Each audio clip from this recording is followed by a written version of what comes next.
when he gathered firewood, he hauled twice as much as anyone else in the village.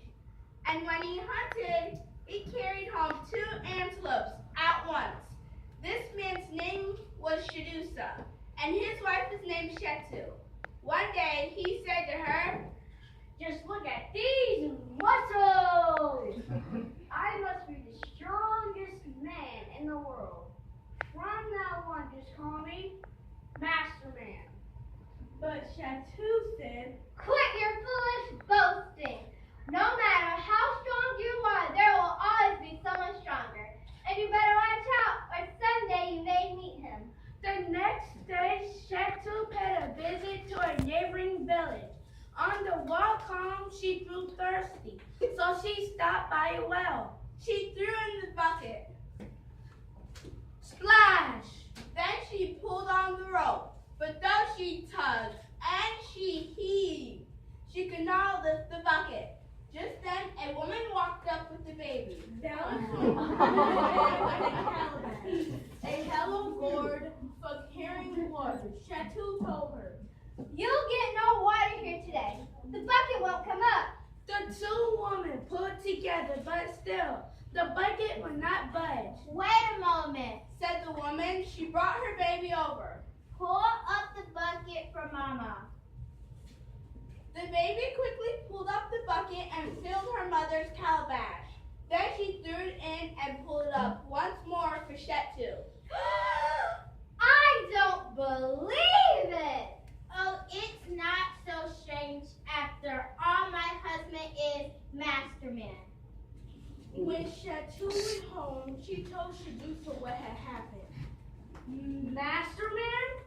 He can't call himself that. I'm Master Man. I'll have to teach that fellow a lesson. "Oh, husband, don't. If the baby is so strong, think what the father must be like. You'll get yourself killed." We'll see about that. The next morning, Shadusa set out early and walked till he came to a well. He threw in the bucket. Splash! Then he pulled on the rope. But though he tugged and he heaved, he could not lift the bucket. Just then, the woman walked up with the baby. "Mama, do this."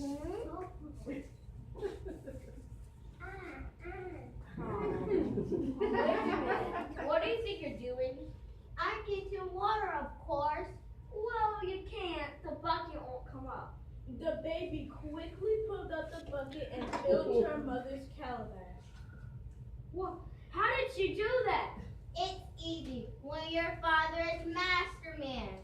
Shadusa thought about going home, but instead, he thrust out his chest and said, I want to meet this fellow so I can show him who is the real Master Man. "Oh, I wouldn't do that. He devours men like you. But suit yourself."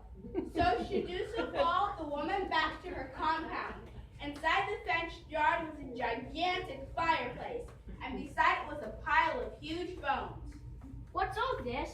"Well, you see, our house is so small that my husband must come out here to eat his elephant." Just then, they heard a great Roar! so loud that Shadusa had to cover his ears. Then the ground began to shake beneath him, till Shadusa could hardly stand. What's that? That's Master Man. Oh no, you're not fooling. I've got to get out of here. It's too late now, but let me hide you. By the fence were some large clay pots, each as tall as a man, for storing grain. She helped him climb into one, then set the lid in place. Shadusa raised the lid or crack to peek out. And there coming into the compound was Master Man, carrying the dead elephant across his shoulders. Papa, did you have a good day, dear? Yes, but I forgot my bow and arrow. I had to take care of this elephant with my bare hands. As Shadusa watched in terror, Master Man built a huge fire in the fireplace, roasted the elephant, and devoured every bit of it but the bones. Just then he stopped and sniffed. I smell a man. Oh, there's no man here now. One passed by while you're gone. That must be what you smell. Too far, he was fantastic. Then he rolled over on the ground, and before long the leaves tumbled from his snores.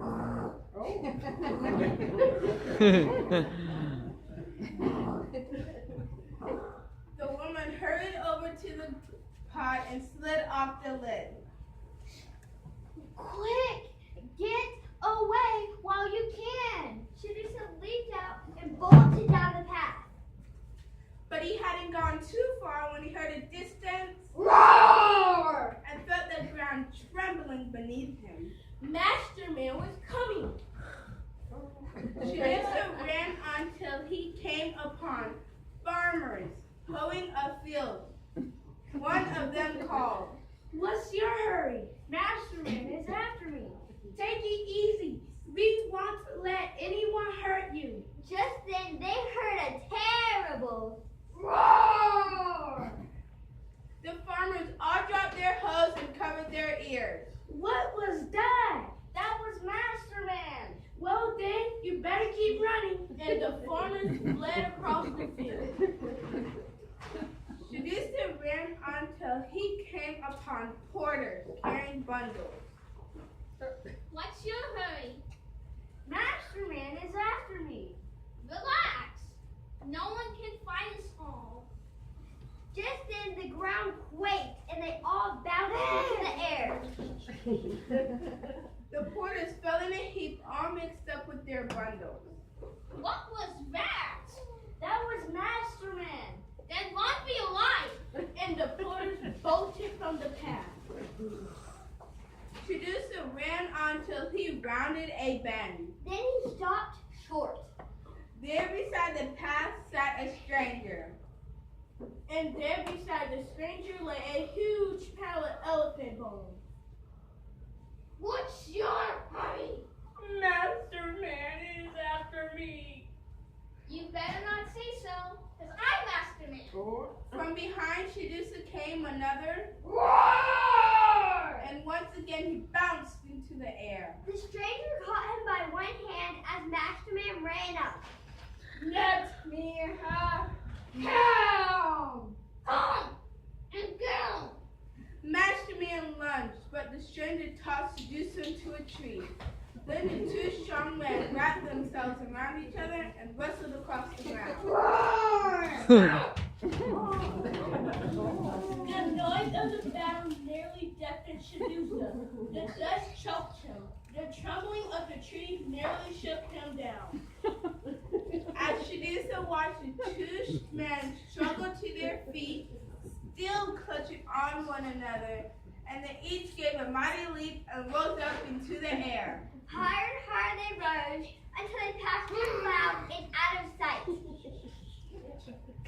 Shadusa waited and waited, but the two strong men never came back down. At last, he climbed carefully from the tree and ran and never stopped till he got home, safe and sound. And he never called himself Master Man again. But for those other two, they're still in the clouds where they badger on to this day. Of course they rest whenever they're both worn out. But sooner or later, they'll start right back up again. And what a noise they make. Roar! Some people call that noise thunder. But now you know what it really is. Two fools fighting forever. To see which one is Masterman!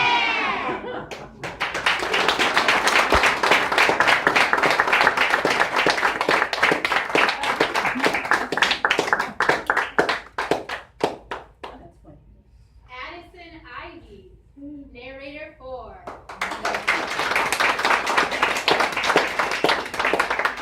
Alicia McCurdy.